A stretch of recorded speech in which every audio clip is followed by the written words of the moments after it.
Welcome back to NewZeroland. So if you haven't already heard the news over on Steven's channel, he did it. He set a new record. You did. You crazy son of a bitch, you did. Stephen Day crossed the US on his Energica Eva Ribelle in 93 hours. That's the first time anybody's broken the 100-hour mark, but also the first time anyone's done it in less than 4 days.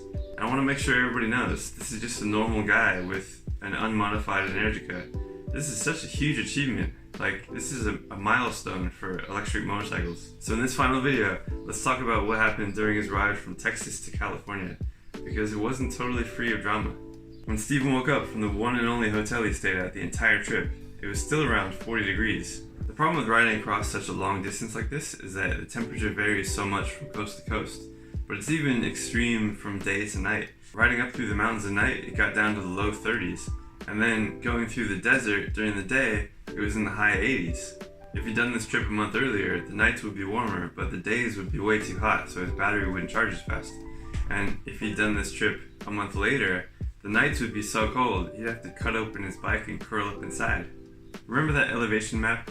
Well, Stephen was right here when he realized the next charging station was over 110 miles away. Doing that kind of distance uphill in the cold, also fighting the wind, was really pushing the limits of the battery. And so Stephen had to ride a lot slower than normal. But not too slow, because it'd be dangerous, and also he still wanted to make good time, so he had to keep it at least above 50. 50! Stay above 50! Alright? When he started out on this ride, Stephen was full of excitement and wonder. But after all the cold weather, getting a flat tire, and about 400 Red Bulls later, he completely lost his mind.